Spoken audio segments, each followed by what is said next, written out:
Hello, hello, hello. Beautiful day out. Or is it? Is it beautiful where you're at? It's beautiful here where I'm at. Finally, the sun got down to where I can see it and I can feel it.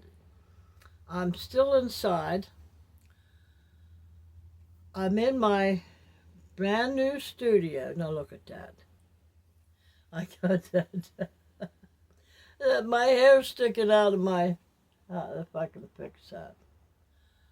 I've got my ear buds on it that has the speaker in it. Anyway, finally got down to where I can see it and feel it, and I'm sitting in my brand new studio. Like I said, I got rid of so many things, so many things that I finally took. I've had this switched around so many times, and I kind of think that's kind of like what's happening in the world, because we have so many different people that they have their ideas of this and their ideas of that, and now some people would say this is entirely too hot for them. Now that's hard for me to understand, because I've been in a time period that in this area where I have been much hotter in my lifetime, back in when I was a teenager and up on into the 80s, much hotter than this. This is nothing. And I don't use an air conditioner. Now I will use a fan when it gets too hot in this tiny camper. I mainly use it for my dog. But people see everything so differently. And so I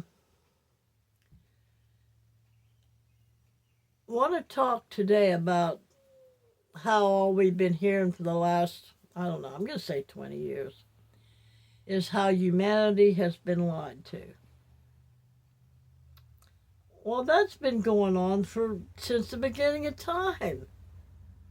We've been lied to from way back when. If the history books, and I call the Bible a history book, a self-help book. It's a interpretation of different humanities, different men, different women, what they sit down and decide to write because they like to write. Just like today, people like to write. And they like to put down their own ideas of what life is and what life should be. And so if you read the story properly in Genesis, supposedly written by Moses, but I do believe that other people had a hand in that too, but that's just my opinion. Anyway, supposedly, somebody in the Garden of Eden lied to us. We were not the creator of the lie. So, yes, humanity has been lied to. But here's why. I mean, we let them get away with it. We let people lie to us. For one thing, we're supposed to be able to discern whether or not somebody is being fake with us or not. And humanity just got too doggone lazy. They don't want to pay attention. Well, you know, or they didn't want to say, well, I think you're lying to me.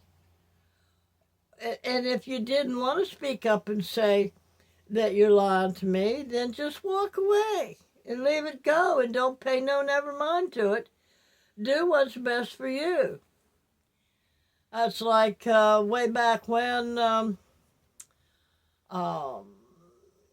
I don't know, a line about what happened in history, changing the course of things so they didn't, because they were deceiving the people back then too. So they told the story this way to fix what they did wrong back then, so people didn't find out back then.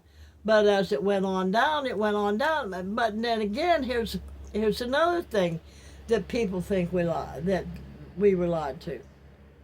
And there's just a simple illustration that, and I've told this several times.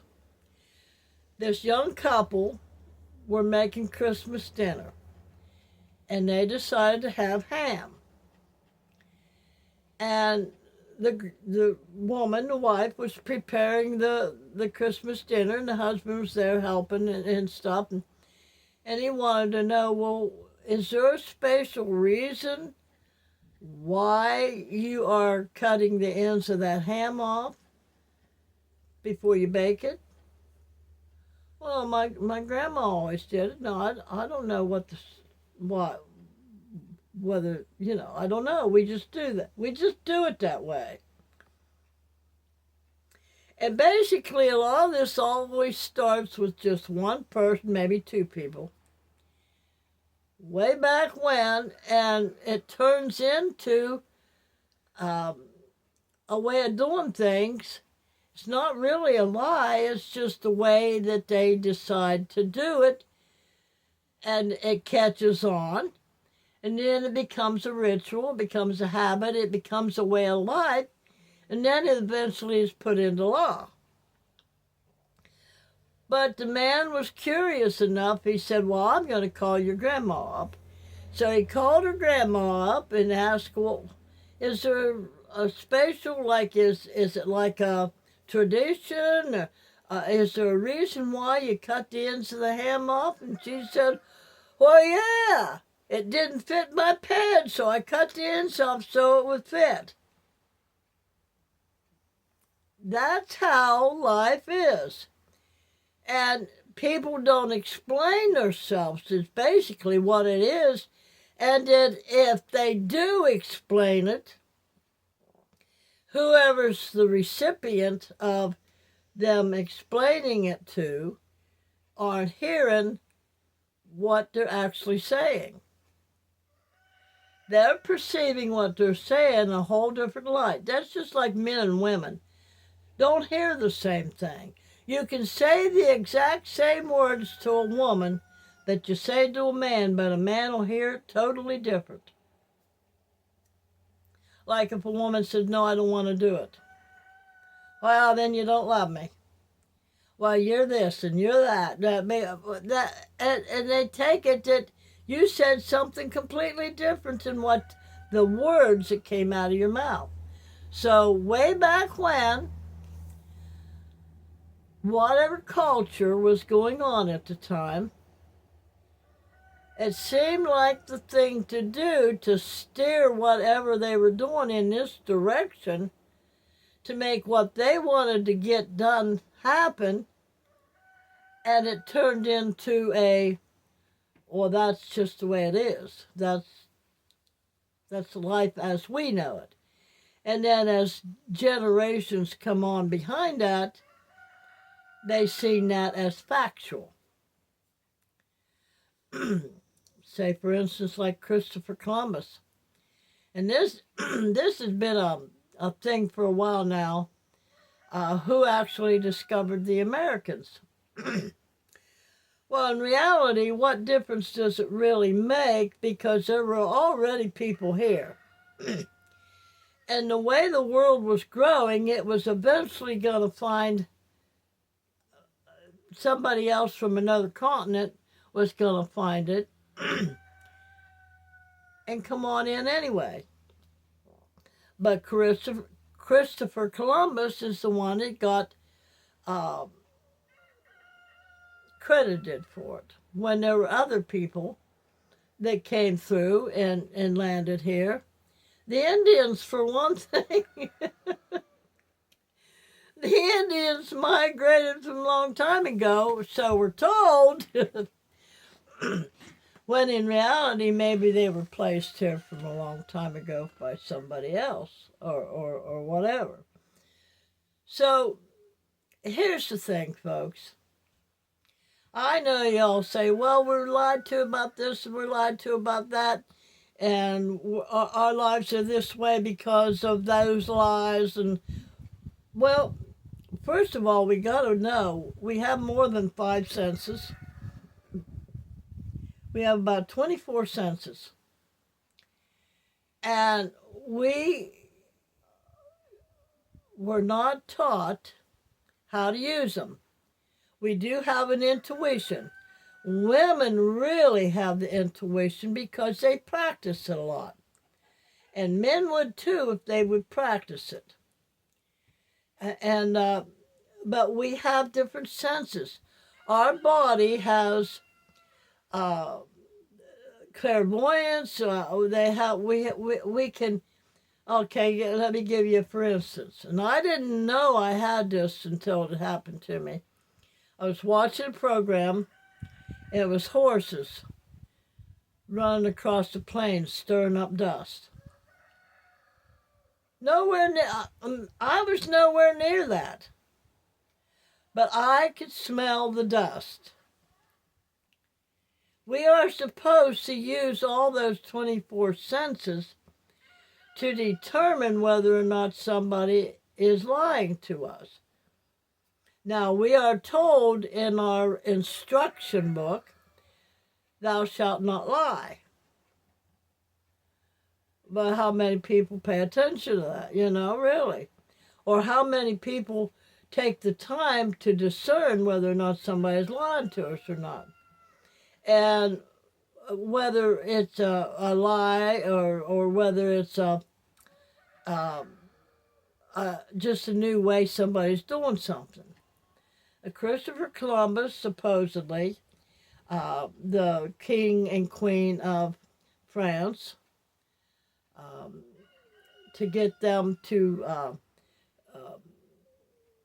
fund his trip across the ocean. And, of course, for different political reasons, they used different strategy and different reasoning for the king and queen to justify to the people why they were giving this man the funds to do this with.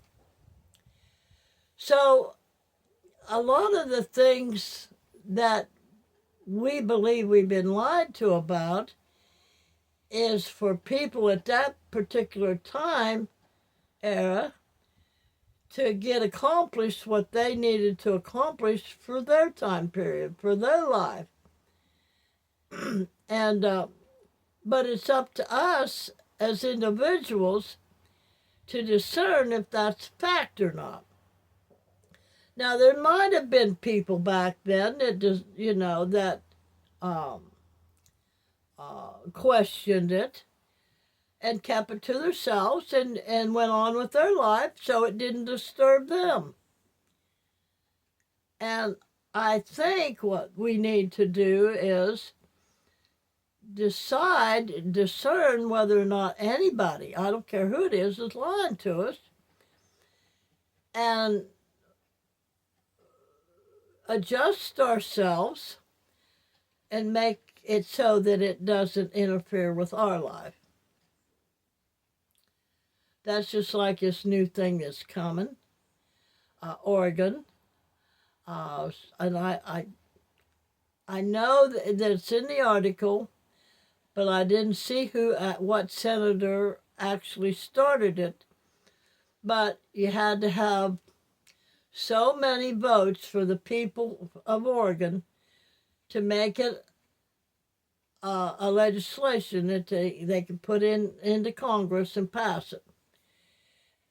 And Oregon wants to put a bill in and pass it, which is probably already in there by now, to ban hunting, fishing, slaughtering animals for food, and farming. Now I can see that going in many, many different directions. I mean, you look how they came about with uh, uh, making being homeless illegal, and they got it done. They got it done. They found their various reasons to do it. So now this is all over the United States, that if you're found sleeping in your car or your van or an RV, unless you're in a campground that you paid to be in, then that's against the law. So like Oregon now, and they're going to be the first ones to start it if it gets done, and I look for it to spread through all the other states.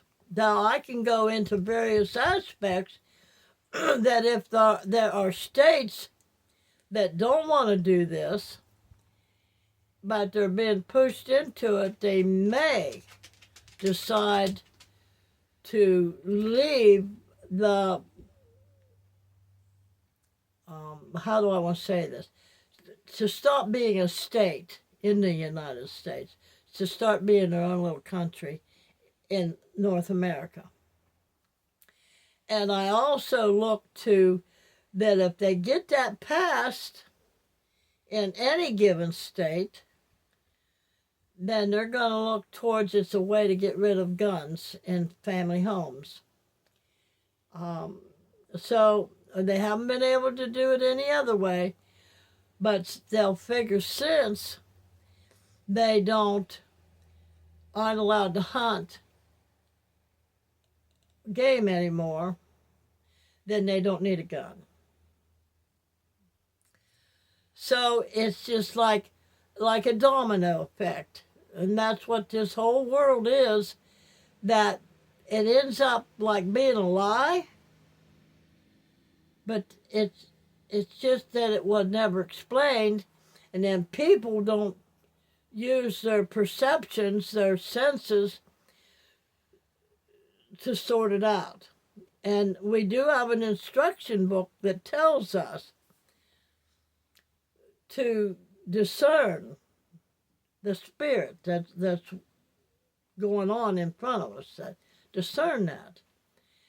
But for the most of the time, for people like you and me, we really can't do anything about what's going on in Oregon, but we can see it coming. So if we can see it coming and we discern what's going to happen, and if we start using our thinking process properly and use all of our senses, we can decide, okay, if it happens in Oregon, you can bet your bottom dollar it's going to start happening in other states. So what can I do to not be involved in that? Well, first of all, the no hunting and all that that's not going to affect me at all, and it's not going to affect because I have no guns.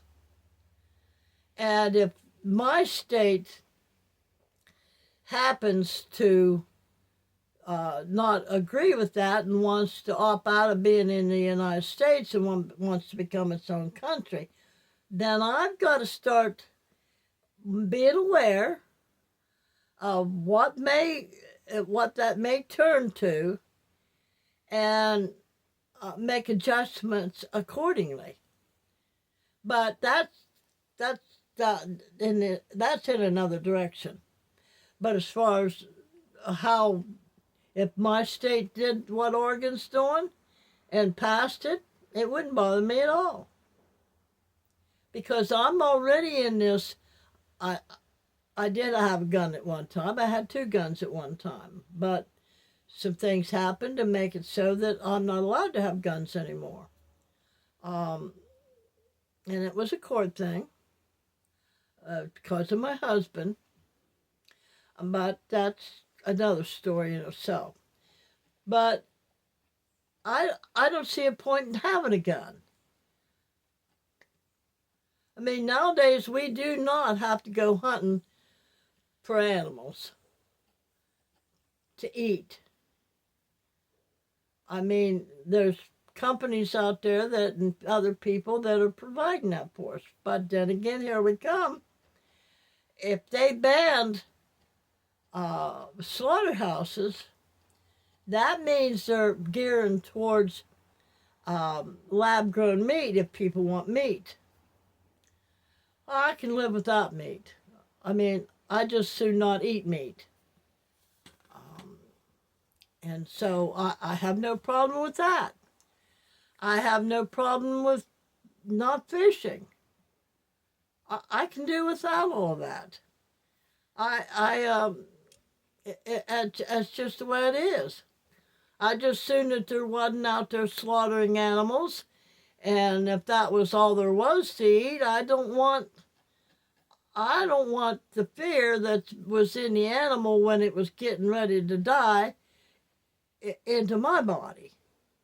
And I know a lot of you don't understand that. But what I'm saying is, our senses, people can't lie to us if our senses is being used and understanding and discerning what's going on around us.